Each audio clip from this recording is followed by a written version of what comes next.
सहनावतु सहनो भुनक्तु सह वीर्यं करवावहै तेजस्विनावधीतमस्तु मा विद्विषावहै। शान्ति शान्ति शान्ति। ছোট করেই করব, ছোট করেই, কারণ আমাদের তো 1 ঘন্টার ক্লাস। ओम सर्वधर्म स्थापकस्तं सर्वधर्म स्वरूपकः आचार्यानं महाचार्य रामकृष्णाय ते नमः। আমাদের হচ্ছিল দ্বিতীয় পাঠ, 24 পেজ বোধ হয় নাকি, জয়গোপাল সেনের বাটিতে ঠাকুর, তাই তো? উপলব্ধি রহিত বাক্যটা ঠাকুরের বিরক্তি, এখানটা হয়ে গেছিল। সংসারে থাকিয়া ঈশ্বর সাধনা সম্বন্ধে ঠাকুরের উপদেশ, এটা হয়েছিল তো? ঠিক আছে, একদম লাস্ট প্যারা বলছেন মহারাজ। হ্যাঁ ঠিক আছে, হ্যাঁ। ওইখানে আমরা দেখছিলাম গত ক্লাসে ঠাকুর বলছেন যে সংসারেও যদি আমরা ভগবানের সাথে যখনই যা কিছু যুক্ত করা হবে, সেটি তখন আমি আমার থেকে মুক্ত হতে পারি। ঠাকুর সেখানেই কিন্তু শিখিয়ে দিচ্ছেন কিভাবে। যেমন সংসারে সকল বস্তু ও ব্যক্তি তাহারই অংশ, এই জায়গাটায় ঠাকুর আমাদেরকে করাচ্ছেন কিভাবে ভগবানের সাথে যুক্ত হয়ে সংসারেও থাকা যায়। সেখানে আমরা পাচ্ছিলাম যে ঈশ্বরেরই যদি অংশ হয়, তাহলে এই সংসারে যারা আছে সবার মধ্যেও আমরা যারা আছি সবই তাহলে ভগবানেরই অংশ। তাই তার সাথেই আমরা যাতে যেইভাবে যুক্ত হয়ে আছি, সেখানে বলছেন যে সাধক তখন পিতা মাতাকে ঈশ্বর ঈশ্বরী জ্ঞানে সেবা করিবে, পুত্রকন্যার ভিতর বালগোপাল ও শ্রী শ্রী জগদম্বার প্রকাশ দেখিবে, ইত্যাদি। এইভাবেই কিন্তু ঠাকুর যেন আমাদেরকে বুঝিয়ে দিচ্ছেন। এইবার দেখুন কোন জায়গাটায় আমরা পড়েছিলাম, বিবেক বুদ্ধিকে আশ্রয়, জায়গাটায় ঠাকুর বিবেক কাকে বলছে, বুদ্ধি কাকে বলছে, সেখানটায় আবার খুব সুন্দর ব্যাখ্যা করছেন ঠাকুর যেন নিজেই। মাঝে মাঝে সংসারের কোলাহলিতে দূরে দূরে যাইয়া সংযত চিত্তে সাধন ভজনে প্রবৃত্ত হইয়া ঈশ্বরকে উপলব্ধি করিবার চেষ্টা করিতে হয়। মাঝে মাঝে নির্জনে থেকে ভগবানের চিন্তনে মগ্ন হতে হবে। হয়তো ভগবান আমাকে এরকম নির্জনে পাঠিয়ে দিয়েছেন নাকি।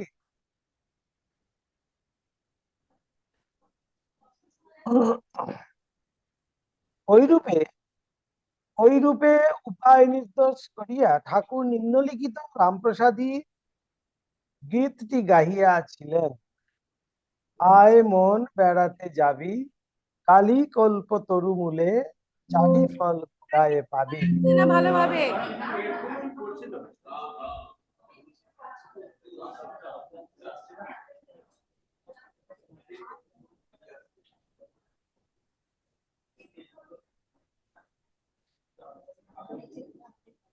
হচ্ছে না? প্রবলেম আছে মহারাজ, আপনি করতে থাকুন, আমি ততক্ষণ ঠিক করছি। আমি তো বকে যাব, কিছুই শুনতে পাবে না। শোনা হ্যাঁ, যাচ্ছে? শোনা যাচ্ছে মহারাজ, একটু কেটে যাচ্ছে অডিওটা, দেখছি ওটা আমি। ও,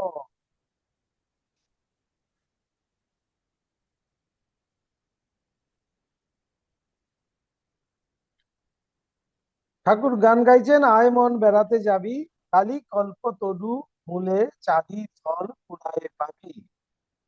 আবার বিবেক বুদ্ধি কথাটি প্রয়োগ করিয়াই ঠাকুর উহা কাহাকে বলে সে কথা বুঝাইয়া বলিয়াছিলেন যে ঐরূপ বুদ্ধির সহায়ে সাধক ঈশ্বর নিত্য ও সারবস্তু বলিয়া গ্রহণ করে এবং রূপ রসাদি সমষ্টিভূত জগৎকে অনিত্য ও অসার জানিয়া পরিত্যাগ করে।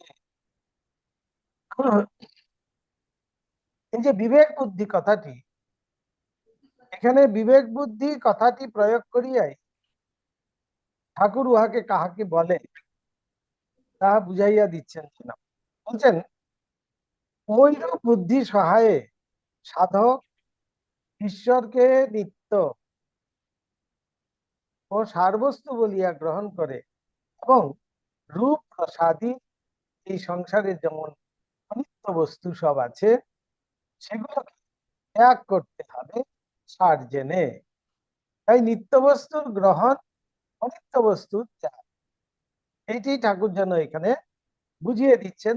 সেই অর্থেই ঠাকুর কিন্তু বিবেক বুদ্ধি, ওইরূপে নিত্য বস্তু ঈশ্বরকে জানিবার পরে কিন্তু ওই বুদ্ধি তাহাকে বুঝাইয়া দেয় যে যিনি নিত্য তিনি লীলায় জীব ও জগৎ রূপ নানা মূর্তি ধারণ করিয়া আছেন, এবং ঐরূপ বুঝিয়াই সাধক চরমে ঈশ্বরকে নিত্য ও লীলাময় ভাবে দেখিতে সমর্থ হয়।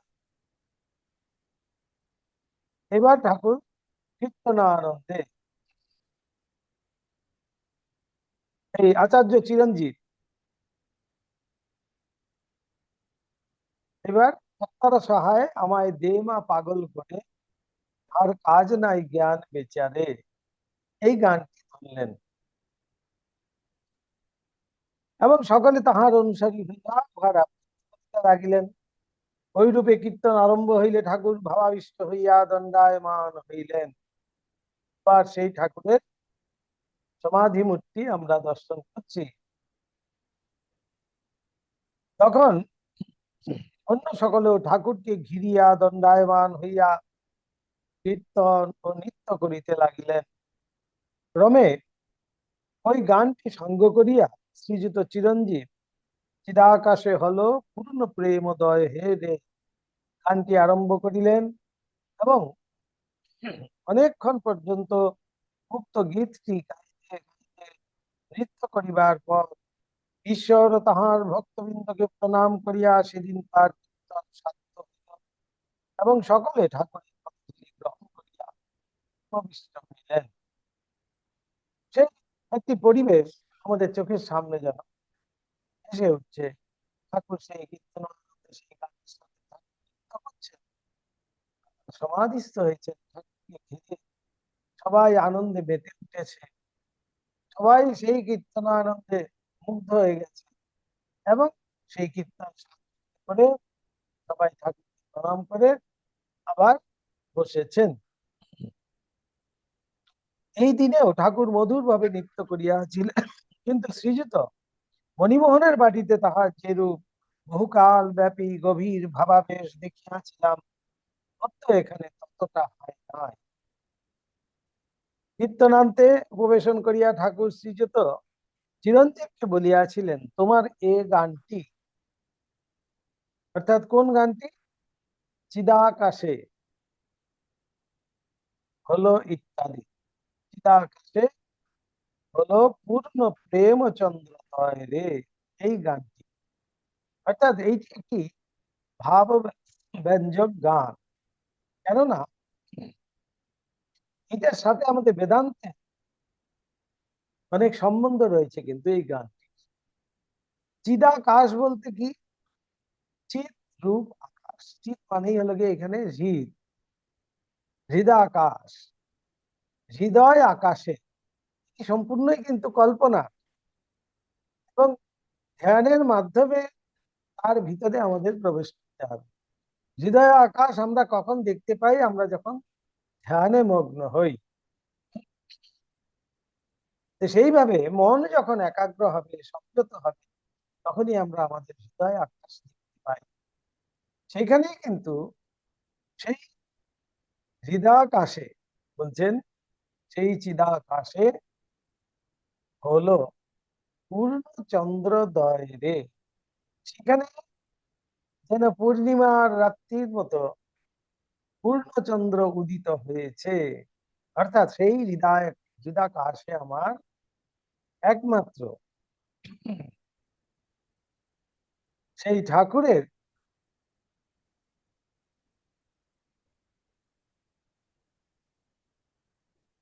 রূপটি যেন ভেসে উঠেছে, ঠাকুরের শ্রীমূর্তি যেন আমার চিদাকাশে আমি দেখতে পাচ্ছি, আমার হৃদয় মাঝে তিনি অবস্থিত সেইটি দেখতে পাচ্ছি। বা তোমার আত্মস্বরূপ যে ভগবান, শ্রী ভগবান, তিনি তার মুখখানি যেন আমি সেখানে দেখতে পাচ্ছি, তার শ্রীমূর্তি যেন সেখানে দেখতে পাচ্ছি। এটি কিন্তু সম্পূর্ণ ধ্যানের বিষয়। তাই ঠাকুর বলছেন যে তোমার এই গানটি শুনে আমার গভীর ভাব সমাধি হতো। বলছেন তখন ঠাকুর নিজেই বলছেন, যখন প্রথম শুনিয়াছিলাম তখন কেহ উহা গাহিত না, ভাবাবিষ্ট হইয়া দেখিতাম তো বড় জীবন্ত পূর্ণিমার চাঁদের উদয় হইতেছে। অর্থাৎ সেইখানে পূর্ণিমার চাঁদ বলতেই এখানে কিন্তু সেই শ্রী ভগবান রূপ চন্দ্রোদয় হয়েছে আমার হৃদাকাশে, চিদাকাশে। তাই সেই গানটির মধ্যেই কিন্তু খুব ভাবব্যঞ্জক। তাই তো এটি চিন্তা করা মাত্রই আমাদের একটা ভাব সৃষ্টি হয়, সেটি ঠাকুর বিশেষ ভাবে বুঝিয়ে দিচ্ছেন। ঠাকুর তাই নিজেই বলছেন, এই গানটি যখন আমি প্রথম শুনলাম, আমাদের কাছে কি হয়, আমরা গান শুনি ঠিকই, কত গান তো সেরকম ভাবব্যঞ্জক গান কতই আছে, আমরা কিন্তু শ্রবণ করি, কিন্তু আমাদের মনের অবস্থা সেরকম নয় বলে আমরা সেই গানের অর্থগুলোকে নিতে পারি না, সেই ভাবে আমরা পূর্ণ হই। কিন্তু ঠাকুরের মন কিরকম ছিল, যেই মুহূর্তে সেই গানটি হচ্ছে, সেই গানটির সাথে ঠাকুর নিজের মনকে মিলিয়ে নিয়ে ঠাকুর কিন্তু ভাবে পূর্ণ হচ্ছেন এবং সেখানে সমাধিস্থ হয়ে যাচ্ছেন। এটি হলো ঠাকুরের বিশেষত্ব এবং ঠাকুর বুঝিয়ে দিচ্ছেন এইটি উপলব্ধির দ্বারাই কিন্তু সম্ভব। বলছেন যে এত বড় জীবন্ত পূর্ণিমা চাঁদের উদয় হইতেছে, সেই পূর্ণচন্দ্র, এই বলা হচ্ছে পূর্ণচন্দ্র। পূর্ণচন্দ্র মানেই হলো গিয়ে পূর্ণিমার চাঁদ যখন আকাশে উদিত হয়, তখন সেই চারিদিক যেমন ঝলমল করে উঠে, এবং সেই চাঁদ ছাড়া আর আমরা কিছুই তখন দেখতে পাই না। ঠিক সেই রকমই যেন চিদাকাশে যখন সেই পূর্ণ চন্দ্রোদয় হয়, অর্থাৎ চিদাকাশে যখন শ্রী ভগবানকে আমরা দেখতে পাই, তখন কিন্তু আর অন্য কিছুই আমাদের চোখে পড়ে না, শুধুমাত্র সেই পূর্ণ চন্দ্র ছাড়া, অর্থাৎ সেই ঈশ্বর ছাড়া আমরা যেন আর কিছুই তখন অনুভব করতে পারি না। অনন্তর শ্রীযুত কেশবের ব্যাধি সম্বন্ধে শ্রীযুত জয়গোপাল ও চিরঞ্জীবের মধ্যে পরস্পর কথাবার্তা হইতে লাগিল। আমাদের স্মরণ আছে শ্রীযুত রাখালের শরীর সম্প্রতি খারাপ হইয়াছে, এই কথা ঠাকুর এই সময়ে এক ব্যক্তিকে বলিয়াছিলেন। শ্রীযুত জয়গোপাল আনুষ্ঠানিক ব্রাহ্ম ছিলেন কিনা বলিতে পারি না, কিন্তু ব্রাহ্ম নেতা কেশবচন্দ্রকে যে বিশেষ শ্রদ্ধা ভক্তি করিতেন এবং ব্রাহ্ম সঙ্গে সকলের প্রতি বিশেষ প্রীতি সম্পন্ন ছিলেন, একথা নিঃসন্দেহ। কলিকাতার নিকটবর্তী বেলঘরিয়া নামক স্থানে ইহার উদ্যানে শ্রীযুত কেশব কখনো কখনো সদল বলে যাইয়া সাধন ভোজনে কালাতিপাত করিতেন, এবং ওই উদ্যানে ঐরূপ এক সময় ঠাকুরের সহিত প্রথম সম্মিলিত হইয়াই তাহার জীবনে আধ্যাত্মিকতা ক্রমে গভীর ভাব ধারণ করিয়া উহাতে নববিধান রূপ সুরভি কুসুম প্রস্ফুটিত হইয়া উঠিয়াছিল। সেই নববিধান করেছিলেন তো, তাই বলছেন নববিধানের রূপ কুসুম যেন সেখানে ফুটে উঠেছিল। জয়গোপালও ওই দিন হইতে ঠাকুরের প্রতি বিশেষ শ্রদ্ধাবান হইয়া উঠিয়াছিলেন, এবং কখনো দক্ষিণেশ্বরে তাহার নিকট গমন করিয়া, কখনো বা নিজ বাটিতে তাহাকে আনয়ন করিয়া ধর্মালাপে দিতেন। আমরা শুনিয়াছি ঠাকুরের কলিকাতায় আসিবার গাড়ি ভাড়ার অনেকাংশ শ্রীযুত জয়গোপাল এক সময় বহন করিতেন। তাহার পরিবারস্থ সকলেও ঠাকুরের প্রতি বিশেষ শ্রদ্ধা সম্পন্ন ছিলেন। অনন্তর রাত্রি ক্রমে অধিক হইতেছে দেখিয়া আমরা ঠাকুরের নিকট বিদায় গ্রহণ করিয়া ওই দিন গৃহাভিমুখে প্রস্থান করিয়াছিলাম।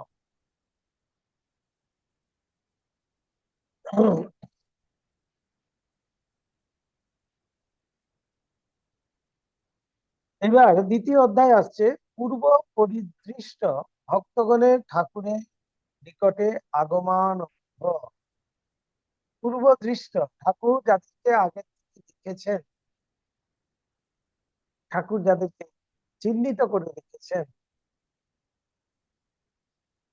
অর্থাৎ মা ঠাকুরকে যাদেরকে দেখিয়ে দিয়েছিলেন, তারা এখানে ঠাকুরের কাছে আসবেন, তাদের জন্য এবার আসার সৌভাগ্য হয়েছে। এবার একজন করে ঠাকুরের কাছে আসছেন। ব্রাহ্ম সমাজের নিকট হইতে ঠাকুরও কিছু শিখিয়াছিলেন। এখানে একটি জায়গায় দেখুন, আমরা শুধুমাত্র বলছি যে ঠাকুরের থেকেই সবাই শিখছে, ঠাকুর কিন্তু অতি বিনীত ভাবে যেখান থেকে যে এটি আহরণ করা, যেটি ভালো তা কিন্তু গ্রহণ করেছেন। শোনা যাচ্ছে?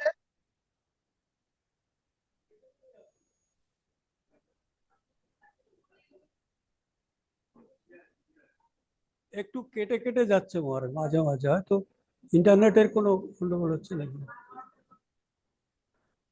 তা আবার কিরকম? তাহলে তাহলে তো সব আমার কথাগুলো কেটে কেটে যাবে।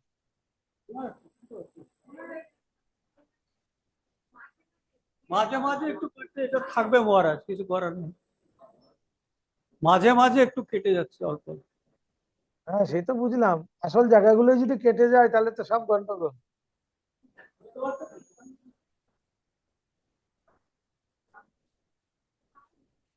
বুঝতে পারছেন তো?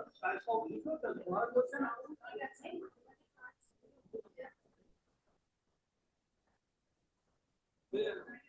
ঠিক আছে মহারাজ। ভারতবর্ষীয় ব্রাহ্ম সমাজের প্রধান আচার্য কেশবচন্দ্র হইতে আরম্ভ করিয়া বিজয় কৃষ্ণ, প্রতাপচন্দ্র, শিবনাথ, চিরঞ্জীব, অমৃতলাল, গৌর গোবিন্দ প্রভৃতি নেতা সকল ঠাকুরের পূর্ণ দর্শন ও সঙ্গ লাভে স্বধর্ম নিষ্ঠা ও ঈশ্বরার্থে সর্বস্ব ত্যাগরূপ আদর্শের মহত্ব বিশেষভাবে হৃদয়ঙ্গম করিয়া কতদূর উপকৃত হইয়াছিলেন তাহা আমরা পাঠককে ইতপূর্বে অনেকটা বলিয়াছি। এখন প্রশ্ন হইতেছে, কেশব প্রমুখ ব্রাহ্মগণের সংসর্গে আসিয়া অপরোক্ত বিজ্ঞান সম্পন্ন ভাবমুখে অবস্থিত ঠাকুর কি কিছু শিক্ষা দিয়াছিলেন? একবার খুব সুন্দর প্রশ্ন তুলেছেন লীলাপ্রসঙ্গকার। অপরোক্ষ বিজ্ঞান সম্পন্ন, আবার ভাবমুখে অবস্থিত এমন একজন, তিনি ব্রাহ্ম সমাজে এসে কি কিছু শিক্ষা গ্রহণ করেছিলেন বলা হচ্ছে। শ্রীরামকৃষ্ণ ভক্তবৃন্দের অনেকে ওই কথায় না শব্দ উচ্চারণ করে কিছুমাত্র ইতস্তত করেন।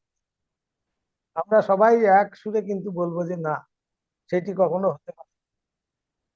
সবাই তাঁর কাছেই শিক্ষা করেছে, তিনি কারুর কাছে শিক্ষা নিয়েছেন সেটা আমরা মানতে পারছি না। অর্থাৎ ভক্ত মন্ডলী কেন? শ্রদ্ধার চোখে, বিশ্বাসের চোখে তাকে দেখছি, সেই জন্য।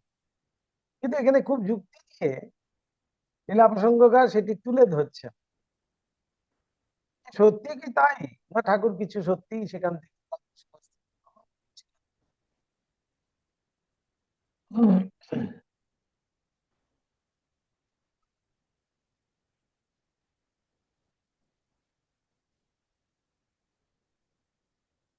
কিন্তু দেখিতে পাওয়া যায় সংসারে সর্বত্র আদান প্রদানের নিয়ম ছিল বর্তমান।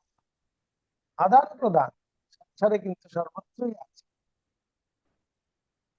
আমি সবসময় কিছু নেব, সেটা আমাকে দিতেও হয়। আদান প্রদান এইখানেও ঠাকুরের ক্ষেত্রেও কিন্তু সেই আদান প্রদান। ঠাকুরের থেকে যেমন ব্রাহ্ম সমাজ পরিপুষ্ট হচ্ছে, ব্রাহ্ম সমাজ এরকম ভাবে কিন্তু ব্রাহ্ম সমাজ ছিলেন সেইখানটায় আসছে।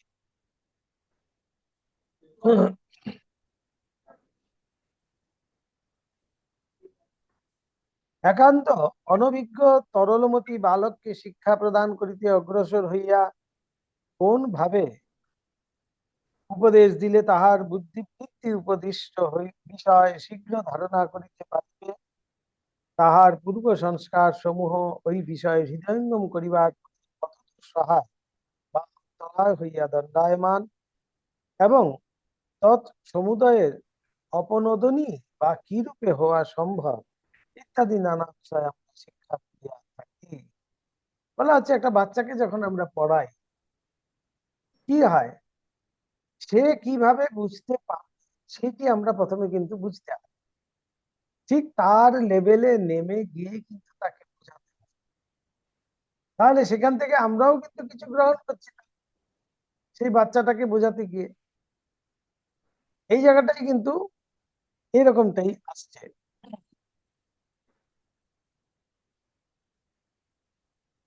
অতএব পাশ্চাত্য ভাব ও শিক্ষারূপ ভিত্তির উপরে প্রতিষ্ঠিত ব্রাহ্ম সমাজের সংস্পর্শে আসিয়া ঠাকুর যে কিছুই শিক্ষা করেন নাই একথা বলা নিঃসংশয় যুক্তিসঙ্গত নহে।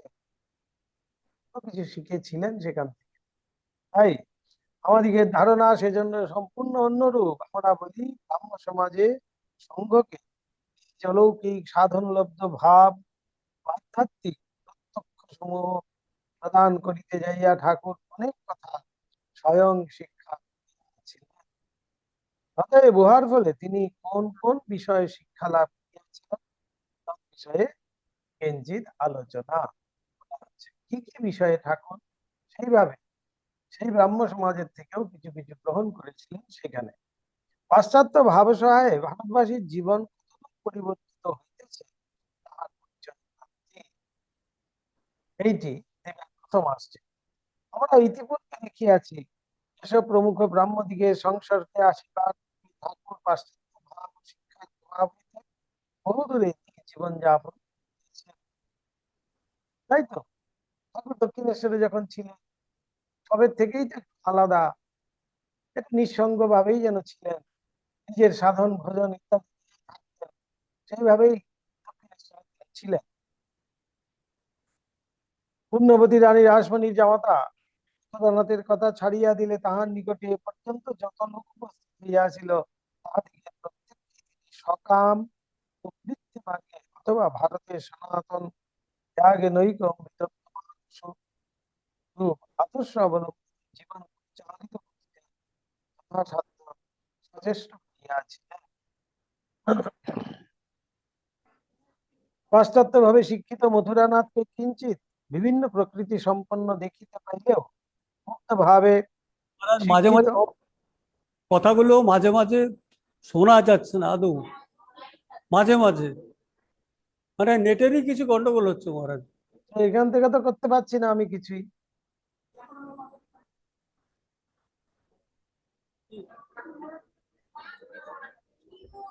এবার মাঝে মাঝে লাইন কেটে যাচ্ছে। মহারাজ বলুন, আবার বলুন, শুরু করুন। মহারাজ কালকেরটা ঠিক ছিল, কালকে একদম পরিষ্কার আসছিল মহারাজ, গতকালটা। তাহলে আজকেরটা কি হয়েছে, বিক্রম তো করতে পারলো না কিছু। পরশু দিনটা একদম পরিষ্কার এসেছিল মহারাজ, আজকে একদম পুরো মাঝখানে ফেটে ফেটে যাচ্ছে মহারাজ, পুরো কথাটা মিনিং আসছে। পরশু দিনটা একদম ঠিক ছিল মহারাজ, সোমবার দিন। হ্যাঁ, কিন্তু সেটা তো কিসের জন্য হয়েছে আমি তো জানি না, এখান থেকে তো আমার ঠিকই দেখাচ্ছে, ওইখানে কিছু গন্ডগোল হচ্ছে কিনা।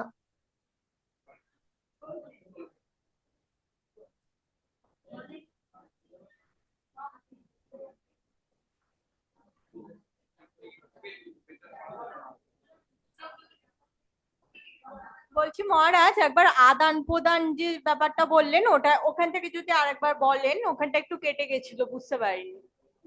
হম আদান প্রদান বলতে বলছেন যে সংসারে সর্বত্র আদান প্রদানের নিয়ম চিরবর্তমান। আদান প্রদান মানেই হলো কি, আমি শুধু এই সংসার থেকে নেব সেটা হয়, বা আমি শুধু দেব সেটা কিন্তু হয়।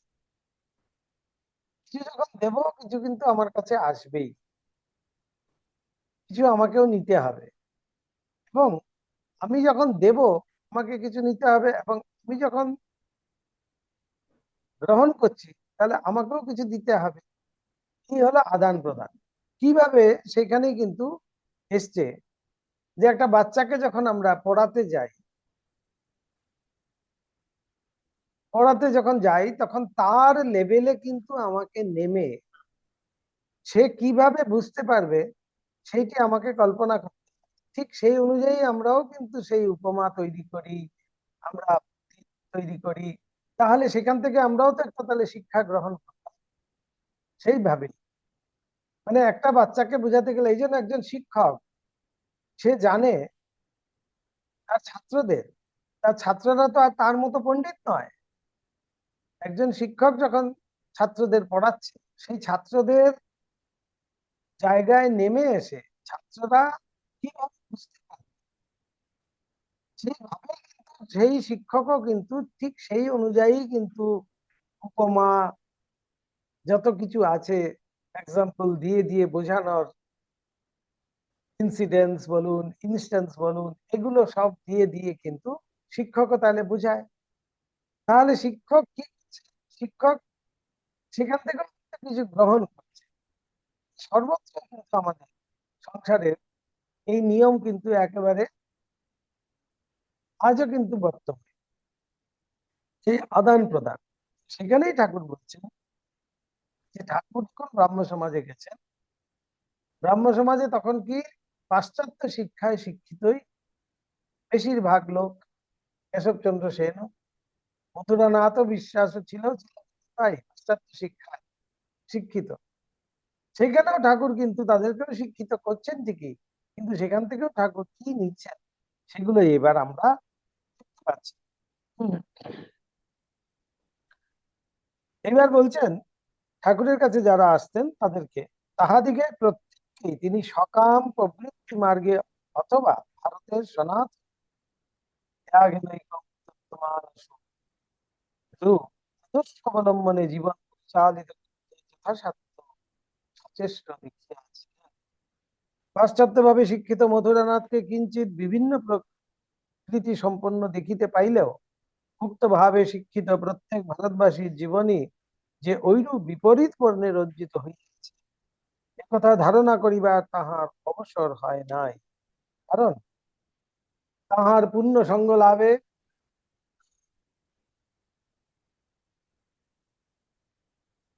মথুরানাথের প্রকৃতি স্বল্পকালেই পরিবর্তিত হওয়ায় এই বিষয়ে চিন্তা করিবার তাহার আবশ্যকতাই হয় নাই। অতএব ব্রাহ্মদিগের সংসর্গে আসিয়া এবং ধর্ম লাভে সচেষ্ট হইল।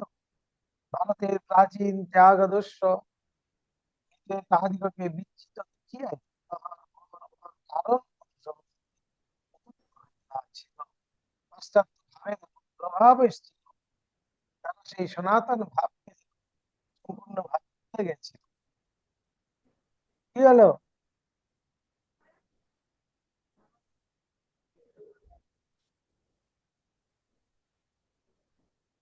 ওই তো কিষাণু এসেছিল, কিষাণু বলুন বলুন। মহারাজ ওই পূর্ণ সঙ্গ লাভে মথুরানাথের ওই জায়গাটা বলতে হবে, ওইখান থেকে অফ হয়ে গেল। বোঝা যাচ্ছে, শোনা যাচ্ছে না? পূর্ণ সঙ্গ লাভে ওইখান থেকে একটু বলুন। হ্যাঁ, কেন শোনা গেল না? না, ওই মাঝখানে অফ হয়ে গেল আপনার কথাগুলো। আচ্ছা, মানে মথুরানাথ বলুন বা কেশবচন্দ্র সেনও বলুন, তাদেরকে যখন ঠাকুর দেখলেন যে তারা পাশ্চাত্য শিক্ষায় এমন ভাবে শিক্ষিত হয়েছে, সেই সনাতন আদর্শ ত্যাগে নৈক অমৃতত্ব মানস, অর্থাৎ আমাদের ভারতবর্ষের সনাতন যে ধারা, ত্যাগই হলো গিয়ে আদর্শ, সেইটি যেন তারা ভুলে গেছে। তাই ঠাকুর সেখানে কি করলেন, সেইটি অনুসন্ধান প্রথম যে এইখান থেকে এদেরকে কিভাবে বের করা যায়, যে তারা সনাতন ধারাটাকেই যদি পরম্পরাটাকেই যদি ভুলে যায় তাহলে তো মুশকিল। এবং ব্রাহ্ম সমাজে গিয়েও কিন্তু ঠাকুর সেইটি লক্ষ্য করলেন, সেই পরম্পরাকে যদি ভুলে যায়, সনাতন ধারাকে যদি ভুলে যায়, তাহলে অসুবিধে। তাই ঠাকুর সেইখানে অনুসন্ধান করলেন যে কি পথ হতে পারে। এবং পাশ্চাত্য শিক্ষা দীক্ষা বর্তমান ভারতবাসীর জীবনে কিরূপ বিপরীত ভাব রাশি আনয়ন করিতেছে, তদ্বিষয়ে পরিচয় প্রথম প্রাপ্ত হইয়াছিল। সেখানে দেখুন আদান প্রদান। অর্থাৎ ঠাকুর কিন্তু শুধুমাত্র যে জ্ঞান দিচ্ছেন তা নয়, সেখান থেকেও ঠাকুর এটা বুঝতে পারছেন যে সেখানে আমাকেও বুঝতে হবে যে এইটার থেকে তাদেরকে মুক্তির পথ কিভাবে বার করতে। তাহলে সেখানে ঠাকুরের শিক্ষা হচ্ছে না, ঠাকুরও তাহলে তো কিছু গ্রহণ করছেন। এই জন্যই বলছিলেন সে ঠাকুর বোধহয় প্রথমে ভাবিয়াছিলেন তাহার জীবন্ত ও সাক্ষাৎ উপলব্ধ ধর্মভাব কেশব প্রমুখ ব্রাহ্মগণ স্বল্পকালে ঐরূপ রূপে, কিন্তু দিনের পর যতই দিন যাইতে লাগিল এবং তাহার সহিত ঘনিষ্ঠ সম্বন্ধ হইয়াও যখন তাহারা পাশ্চাত্য শিক্ষার প্রভাব ছড়াইয়া তাহার আধ্যাত্মিক প্রত্যক্ষ সকলে সম্পূর্ণ বিশ্বাসী হইতে পারিলেন না, তখন তাহার হৃদয়ঙ্গম হইল মুক্ত প্রভাব তাহাদিগের মনে কতদূর বদ্ধমূল হইয়া গিয়াছে। তখনই তিনি বুঝিতে পারিলেন পাশ্চাত্য চিন্তাশীল মনীষীগণ ইহাদের অন্তরে গুরুর স্থান চিরকাল স্বীকার করিয়া বসিয়াছেন এবং তাহাদিগের ভাব কথার সহিত মিলাইয়া ইহারা ভারতের আত্মকাম ঋষিদিগের প্রত্যক্ষ সকল কখনো গ্রহণ করিতে পারে না। এই যে ঠাকুরের শিক্ষা লাভ করছে, ঠাকুর সেখানে বুঝতে পেরেছেন যে প্রথমে ভাবলেন ঠাকুর যে আমার জীবন দেখেই হয়তো তারা প্রভাবিত হবে, তারা সেটি গ্রহণ করবে। কিন্তু যখন দেখলেন যে না, পাশ্চাত্য ভাব ঠাকুরের সাথে সম্পর্ক আছে, খুব সুন্দর একটা ভালোবাসার সম্পর্ক আছে, ঠিকই আছে, কিন্তু সেই পাশ্চাত্য ভাব কিন্তু তিনি ছাড়তে পারছেন না। তখনই ঠাকুর সেখান থেকে ভাবলেন যে না, আমাকে ঠিক সেইভাবে তারা যেইভাবে পাশ্চাত্য ভাব করছে, ঠিক সেইভাবে আমাকেও কিন্তু বোঝাতে হবে। তার জন্যই ঠাকুর ইহাদিগকে উপদেশ দিবার পরেই বলিতেন, আমি যাহা হয় বলিয়া যাইলাম, তোমরা উহার লেখামূলা বাদ দিয়া গ্রহণ করো। ইহাদিগের ভাবের বিরুদ্ধে দণ্ডায়মান না হইয়া তিনি ইহাদিগকে ঐরূপ স্বাধীনতা প্রদান করাতে ইহারা তাহার ভাব ও প্রত্যক্ষ সকল যথাসম্ভব গ্রহণ করিতে সক্ষম হইয়াছিল। কথা বলা বাহুল্য। এই যে স্বাধীনতা, আমরা বাচ্চাদের ক্ষেত্রে কি হয়, অনেক সময় মা বাবারা কি করে বাচ্চাদের উপরে চাপিয়ে দেয়। যে আমি বলছি তুই সায়েন্স পড়, ছেলে ভাবছে না সায়েন্স আমার কাছে কঠিন। সে হয়তো ভয়ঙ্কর করছে। মা বাবা কিছুই শুনছে না, মা বাবা কিন্তু সেই সায়েন্স পড়া কিন্তু তার জন্য ভালো হচ্ছে না, তার সে কিন্তু ভালো রেজাল্ট করতেও পারছে। কিন্তু তাকে যদি স্বাধীনতা দেওয়া হয়, বলছেন ছোট বয়সে বিশেষ করে এই স্বাধীনতা, স্বাধীনতা তার মানে বেলাল্লাপনা করার জন্য স্বাধীনতা কিন্তু সব মা বাবাই দিয়ে দেয়, সেটা করলে হবে। স্বাধীনতা বলতে কিন্তু অন্য জিনিস। এই পড়ার ক্ষেত্রে যদি দেখে যে সে বিচক্ষণ, তার সেই বুদ্ধিও যথেষ্ট আছে, একটা বয়স পর্যন্ত তাকে অবশ্যই মা বাবা, কিন্তু পরে দেখা যায় তাকে যদি স্বাধীনতা দেওয়া হয়, সে কিন্তু অনেক ভালো result করতে পারে। তো ঠাকুরের মধ্যেও যেন সেই জ্ঞান প্রাপ্ত। ঠাকুর বুঝতে পারবেন যে তাদেরকে কিন্তু এইভাবে জোর করে চাপিয়ে দিচ্ছে। ঠাকুর বলছেন যা হয় একটা বললাম, তা লেখাপড়া বাদ দিয়ে যা দিও। তার মানে তাদের উপরে স্বাধীনতা দিয়ে দিচ্ছে, তাদেরকে বুঝিয়ে দিচ্ছে যে আমার এটা বললাম, তোমাদের যদি পছন্দ হয়, তোমাদের যদি মনে হয়, তাহলে সেটি গ্রহণ করতে পারো। এইবার তারা কিন্তু সেই পাশ্চাত্য ভাবে শিক্ষিত, তো প্রভাবিত, সেই জন্য তারা দেখলো যে আচ্ছা এমন করে বলছেন ঠাকুর। তখন তারা চিন্তা করলেন, তখনই তারা দেখলেন যে তারাও কিন্তু সেটি করতে পারছে কিন্তু তারা গ্রহণ করলেন। এইবার আসছে জগদম্বার ইচ্ছায় ঐরূপ হইয়াছে জানিয়া ঠাকুরের নিশ্চিন্ত ভাব।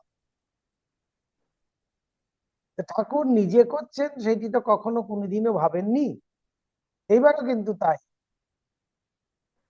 ঠাকুর ভাবছেন যে না, জগদম্বাই সমস্ত করছে, মায়ের ইচ্ছাতেই সমস্ত কিছু হচ্ছে। ভারতের ঋষিদিগের সমষ্টিভূত ভাব কিন্তু পূর্বোক্ত ঘটনায় কিছুমাত্র বিচলিত হয় না। কারণ শ্রী শ্রী জগদম্বার ইচ্ছাকেই তিনি জগতের সর্ববিধ ঘটনা হেতু করিয়া প্রাণে প্রাণে অনুভব করিয়াছেন এবং সকল বিষয়ে তাহার হাতে সংকল্প, যিনি আপনাকে সর্বাবস্থায় বিচারিত করিতে প্রস্তুত হইয়াছেন, সংসারের কোনো ঘটনা তাহাকে বিচলিত করিতে সক্ষম হয় না। অঘটন ঘটন পটীয়সী ঐশী শক্তি মায়া নিজ স্বরূপ দেখাইয়া বুঝাইয়া চিরকালের নিমিত্ত তাহাকে অচল অটল শান্তির অধিকারী করিয়া আছেন।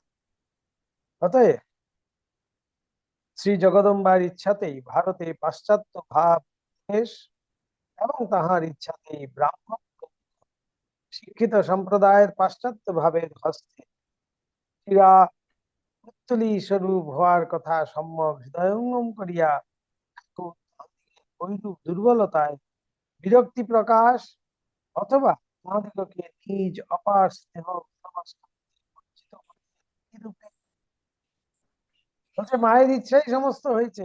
পাশ্চাত্য ভাবও ভারতে এসেছে এবং ভারতীয়রাও পাশ্চাত্য ভাব ভাবছে এবং মায়ের ইচ্ছাতেই সেগুলো আবার কাটিয়ে দিচ্ছে। সেই জন্যই ঠাকুরও কিন্তু কখনো বিচলিত হননি এবং কখনো ভাবেননি যে আমার দ্বারাই সেটি হয়েছে, সেই অহংকার আসেনি।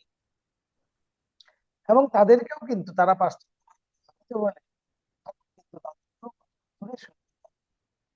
তাদের প্রতি সেই ভালোবাসা ও পূর্ণ দর্শন দিয়েছেন। খুব সমস্যা হচ্ছে, বোঝাই যাচ্ছে, সবার মুখ দেখেই বোঝা যাচ্ছে কিছুই শুনতে পাচ্ছে না, বুঝতে পারছে না, হাঁ করে তাকিয়ে আছে।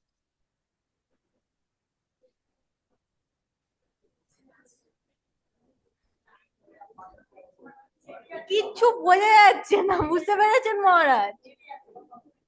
কিছু করার নেই আমার, জঙ্গলে আছি তো, ওই জঙ্গলে আপনারা, এই জঙ্গলে আমি, সুতরাং কিছু করার নেই। আমি তো জানি না, আমি তো ওইখান থেকে তো আর বসে কিছু করতে পারছি না, ওরা ওইখান থেকে করতে পারলো না কিছু। কিন্তু গত দিনটা ভালোই ছিল, তাই তো সীতানাথ বাবু বললেন।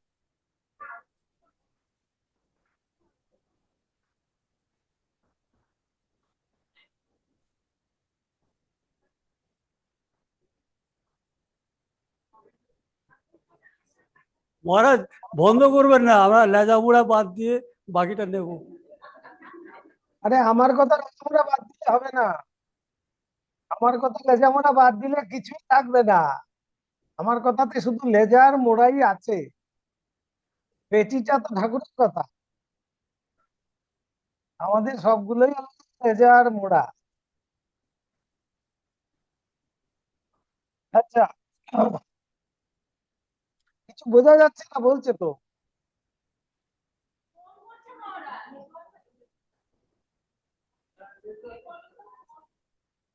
আপনি এই যে কথাগুলো এইমাত্র বললেন সেগুলো কিন্তু স্পষ্ট শুনতে পেলাম। আপনি আর এই একবার দেখুন, জগদম্বার ইচ্ছায় যেটা বলছেন ওটা আর একবার বলুন, ওইটুকু না না, যেগুলো শুনুন, যেগুলো কাজের কথা সেগুলো শোনা যায় না, যেগুলো কাজের কথা সেগুলোই কানে আসে। কি বিপদ, এটা যন্ত্রও বুঝে গেছে। এই জগদম্বার ইচ্ছায় তাহলে দেখুন, এখানেও আমাদেরও একটা শিক্ষা প্রাপ্ত হচ্ছে, জগদম্বার ইচ্ছাতে কিন্তু সব হচ্ছে। সেখান থেকে আমরাও গ্রহণ করি।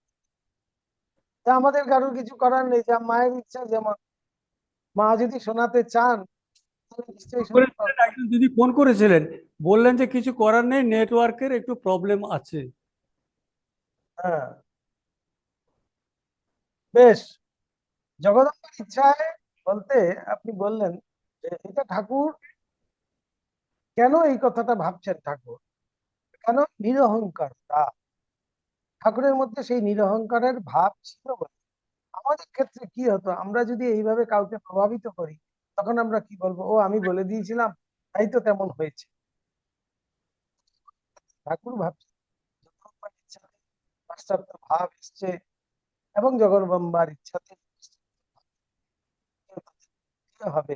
সেই জন্য ঠাকুর কিন্তু কখনো কোনো ভক্তকে তিনি পিছনে ঠেলে দেননি, তার ভালোবাসার থেকে বঞ্চিত করেননি। সবাইকেই সবসময় কিন্তু তিনি সেইভাবে গ্রহণ করেছেন, কোনোভাবেই কিন্তু তিনি বিচলিত হননি। এখানেই এটাই হলো গিয়ে আমার সবচেয়ে বেশি শিক্ষণীয় বলা হচ্ছে, কাউকে তিনি বঞ্চিত করেননি। সুতরাং কৃষিদিগের প্রত্যক্ষ বিজ্ঞানের ইহারা যতটা পারেন লোন কালে শ্রী শ্রী জগদম্ব এমন লোক আনয়ন করেন, যিনি উক্ত বিজ্ঞান সম্পূর্ণ গ্রহণ করিবেন, ভাবিয়া তিনি নিশ্চিন্ত মনে অবস্থা বলছেন। এখন যতটুকু পারো নাও, তোমরা ঠিকই আছে, এখানে আমি জানি ঋষির মতো কেউ আসবে, তোমরা তার কথা তোমরা সেই মন্ত্রের মতো করে কিন্তু গ্রহণ করবে। আবার ব্রাহ্মগণ তাহার সকল কথা গ্রহণ করিতে পারিতেছেন না দেখিয়া তিনি তাহাদিগকে নিজ আধ্যাত্মিক সকলের অংশমাত্র বলিয়াই নিরস্ত হয়েন নাই। পাশ্চাত্য ভাবে ভাবিত, তাই তারা তো সেইভাবে এতটা গ্রহণ করতে পারে না। সেই জন্যই ঠাকুরও কিন্তু নিজের জীবনের যে এক্সপিরিয়েন্স, নিজের জীবনের যে অনুভূতি, সেগুলোও কিন্তু তাদের সাথে শেয়ার করছে, সেগুলো দিয়েও বোঝানোর চেষ্টা করছে। কিন্তু ঈশ্বরার্থে সর্বস্ব ত্যাগ না করিলে তাহার দর্শন কখনোই লাভ হইবে না।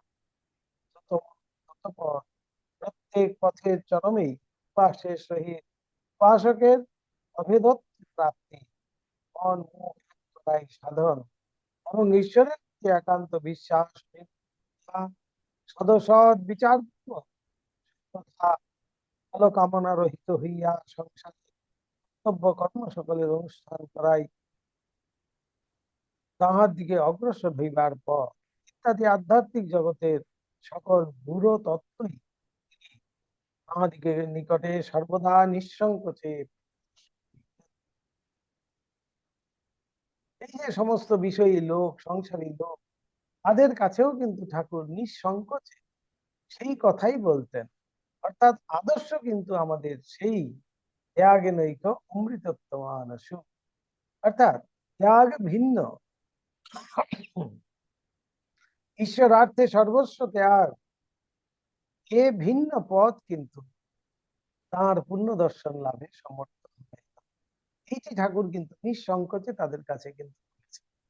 এবং কিভাবে বলেছে যে হ্যাঁ, যারা সংসার করেছো তারা সেই সংসারকে ভগবানের সংসার মনে করে সংসার থেকে মনটাকে তুলে নিয়ে ঈশ্বরের কথা বলতে দাও এবং তোমার যে কর্তব্য কর্ম আছে তুমি সেটি করে যাও। কেন করবে? ঈশ্বরের সংসার, সেখানে তোমাকে একটি কর্তব্য দেওয়া হয়েছে, কাজ দেওয়া হয়েছে, সেই কাজটি মনে করে ঈশ্বরের কাজ মনে করে যাবে, তাহলে তোমার কর্তৃত্ব বোধ চলে যাবে, আমার তুমি এই যে ভাব সেটিও চলে যাবে, তাহলে তুমিও কিন্তু সেই ঈশ্বরের পথেই এগোবে। অর্থাৎ তার মূলে কিন্তু তাহলে আদর্শ স্বরূপ থাকছে সেই ঈশ্বরার্থে সর্বস্ব ত্যাগ। এইভাবে ঠাকুর কিন্তু বুঝিয়ে বুঝিয়ে তাদেরকে বোঝাচ্ছেন এবং নিঃসংকোচেই কিন্তু বলছেন। কেননা ঠাকুর সেখানেই বলছেন মন মুখ এক, এই মন মুখ এক, মনে যেটা ভাবছি আমি সেটাই তো মুখে বলতে হবে। সেই জন্য কায় মনোবাক্যে ব্রহ্মচর্য পালন না করিলে দেহের প্রতি সম্পূর্ণ অনাসক্ত হওয়া এবং আধ্যাত্মিক রাজ্যের উচ্চ উপলব্ধি সকল প্রত্যক্ষ করা কখনো সম্ভবে না। একথা কেশব প্রমুখ কাহাকেও কাহাকেও বুঝাইয়া তিনি তাহাদিগকে তৎকরণে নিযুক্ত করিয়াছিলেন। ওইরূপ সকল কথা বারংবার বলিবার বুঝাইবার পরেও অনেকের ওই সকল ধারণা হইতেছে না দেখিয়া তিনি বুঝিয়াছিলেন সংস্কার বদ্ধমূল হইয়া যাইলে হৃদয়ে নতুন ভাব গ্রহণ করা এক প্রকার অসম্ভব। কাঠি উঠিবার পরে পাখিকে রাধাকৃষ্ণ নাম শিখাইতে প্রয়াস করিলে প্রায়ই উহা ব্যর্থ হয়, এবং পাশ্চাত্যের ইহকাল সর্বস্ব জড়বাদের প্রভাবেই হোক অথবা অন্য কোনো কারণেই হোক, রূপ রসাদি ভোগের ভাব যাহাদিগের মনে একবার বদ্ধমূল হইয়া গিয়াছে, ভারতের সনাতন ত্যাগাদর্শ গ্রহণপূর্বক তাহারা কখনো উহা জীবনে সম্যক পরিণত করিতে পারিবে না। সেজন্যই তাহার প্রাণে এখন ব্যাকুল প্রার্থনার উদয় হইয়াছিল, মা তো ত্যাগী ভক্তদিগকে আনিয়া দে, যাহাদিগের সহিত প্রাণ খুলিয়া তোর কথা বলিয়া আনন্দ করিতে পারি। অতএব দৃঢ় সংস্কারবিহীন বালকদিগের মনই তাহার ভাব ও কথা সম্পূর্ণ গ্রহণ পূর্বক উহাদিগের সত্যতা উপলব্ধি করিতে নিঃসংকোচে অগ্রসর হইবে। একথা ঠাকুর এখন হইতে বিশেষভাবে হৃদয়ঙ্গম করিয়াছিলেন বলিলে যুক্তি বিরুদ্ধ হইবে না। তাই বালক ভক্তদের ঠাকুর ভালোবাসতেন। কেন বলতেন? নতুন হাঁড়ি, নতুন হাঁড়িতে দই খুব তাড়াতাড়ি বসে। পুরোনো হাঁড়িতে দই বসে বটে, তবে সন্দেহ হয় অনেক সময় বসে না। তাই নতুন হাঁড়ি। তাই বালক ভক্তদের ঠাকুর খুব ভালোবাসতেন। কেন? সংস্কার মুক্ত তখনও, এখনো তাদের মধ্যে কিছু সংস্কার ঢুকেনি। তাই সংস্কার মুক্ত ঠিক ঠিক গ্রহণ করতে পারবে। সেই জন্যই বালক ভক্ত আকর্ষণ। তাই মায়ের কাছে সেই আকুল ব্যাকুল ভাবে তিনি মায়ের কাছে প্রার্থনা করছেন, তোর ত্যাগী ভক্তদের এনে দে, তাদের সাথে কথা বলে জোড়া। এইভাবে তাহলে আজকে এই পর্যন্তই। কারণ কিছু প্রশ্ন, অনেক প্রশ্ন জানি, কেউ কিছু শুনতে পাননি। কি কি বল বল।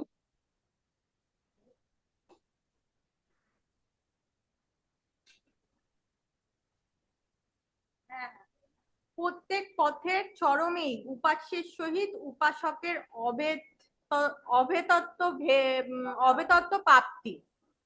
এখানটা মানে উপাসনার মানেই হলো গিয়ে ভগবানের সাথে, উপাস্যের সাথে আমাদের একাত্মতা হওয়া। এটি যে কোনো উপাসনারই লক্ষ্য হলো গিয়ে তাই। ভক্তি মার্গেই হোক, জ্ঞান মার্গেই হোক, কর্ম মার্গেই হোক, আর যোগ মার্গেই হোক, যে কোনো মার্গেই আমরা যাই না কেন, যেখান দিয়েই যাই না কেন, ভগবানের সাধন মানেই ভগবানের সাথে একাত্মতা লাভ, উপাস্যর সাথে উপাসকের একাত্মতা, এটাকেই বলা হচ্ছে চরম প্রাপ্তি।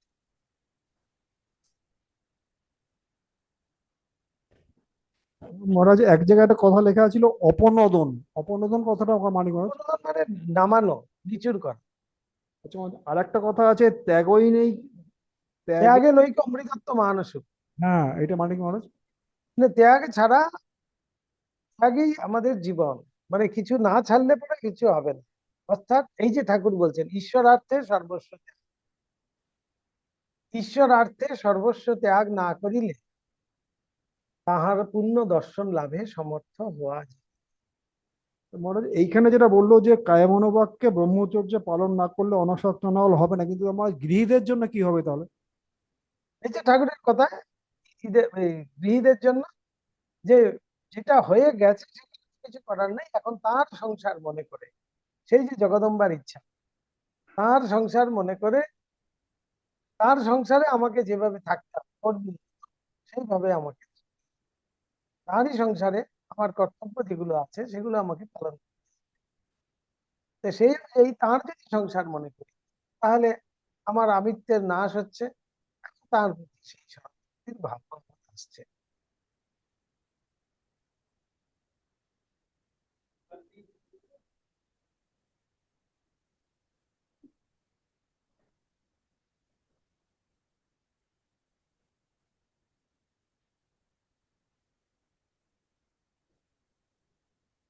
অনলাইন চা হবে তো? মানে অঘটন ঘটন পটিয়সী ঐশী শক্তি। মানে যেটা ঘটবার নয় সেটা ঘটাতে পারেন, যেটা ঘটবার সেটা নাও ঘটাতে পারেন। অঘটন ঘটন পটিয়সী, অঘটন যেটা ঘটবার নয়, ঘটন মানে যেটা ঘটবার, সেই দুটোকেই এটা যে এদিক ওদিক করে দিতে পারে সেই হলো কি ঈশ্বর। অঘটন ঘটন পটিয়সী, সেই মায়াকে বলা হচ্ছে।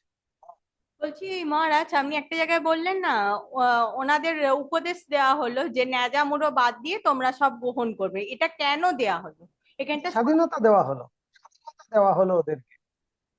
ঠাকুর যা বলবার বলে দিলেন, দিয়ে ওদেরকে স্বাধীন করে দিলেন।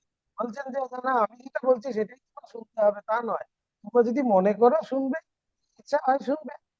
এই যে লিবারেলিজম, এই লিবারেল জন্য ঠাকুর কিন্তু অত বেশি গ্রহণীয়। যারা পাশ্চাত্য ভাবে প্রভাবিত, সেই জন্য পাশ্চাত্য ভাব কি বলছে আমাদেরকে, যা এমন করে শেখানো হবে সেটা শিখতেই হবে, জোর করে হয়তো শিখিয়ে দিচ্ছে। কিন্তু এইখানে দেখছে ঠাকুর বলছেন যে না, আমি বললাম বললাম, তোমাদের যেমন ইচ্ছা হয় ওরা বাদ দিয়ে তোমরা আমি যা হয় বলে দিই। এই যে স্বাধীনতা দিতে লিবারেল করে দিল, তখনই তারা কিন্তু এইটার দ্বারাই প্রভাবিত হয়ে তো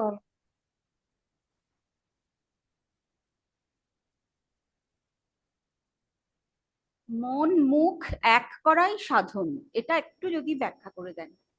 মন মুখ এক করা মানেই হলো গিয়ে, আমি মনে যেটা ভাবছি সেটাতে মুখে বলতে হবে। আমি হয়তো মনে ভাবছি যে আমার ভিতরে প্রচুর বিষ রয়েছে, আমি মুখে কিন্তু খুব মিষ্টি করে করে বলছি, তাহলে তো সেটি সাধন আমাদের হলো না। মন মুখ মানেই হলো গিয়ে আমি মনে যেন সবসময় ভালো চিন্তা করি, সেটি যেন সেই ভালো চিন্তা বাণী সেটাই যাতে বের হয়, সেটি অর্থাৎ মন আর মুখকে শুদ্ধ করে। তাই আমাদের সেই পূজার পরে বাড়ি সুন্দর মন্ত্র আছে, পূর্বম দেহ বুদ্ধি প্রাণ, এরকম করে বলা হচ্ছে, যদুক্তম যৎস্মৃতম তৎসর্বম ব্রহ্মার্পণম ভবতু স্বাহা। এরকম করে এই হোমের পরে দেখবেন এইটি করা হয় পূর্ণাহুতির সময়, যে আমি এতক্ষণ পর্যন্ত যা কিছু করলাম, যা কিছু চিন্তা করলাম, যা কিছু বললাম, সমস্তই তোমার চরণে অর্পণ করলাম। এখানে কি হচ্ছে, আমার নিরহংকারতাও আসছে এবং তার চরণে সমর্পণ করা হচ্ছে, শরণাগতির ভাবটিও আসছে। এটাকেই বলা হচ্ছে এই মন মুখ এক করা।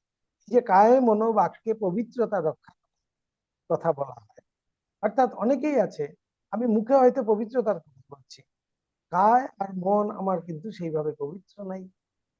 এটা নয়, কায় মনো বাক্যে পবিত্রতা মানেই হলো যে কায় মনো বাক্যে তিন অবস্থাতে সেই পবিত্রতা আমাদের শুদ্ধ পবিত্র হতে হবে। তখনই আমার প্রতিটি কথাও কিন্তু শুদ্ধ হবে, আমার প্রতিটি কথার দ্বারাও কিন্তু অন্য লোকও কিন্তু প্রভাবিত হবে।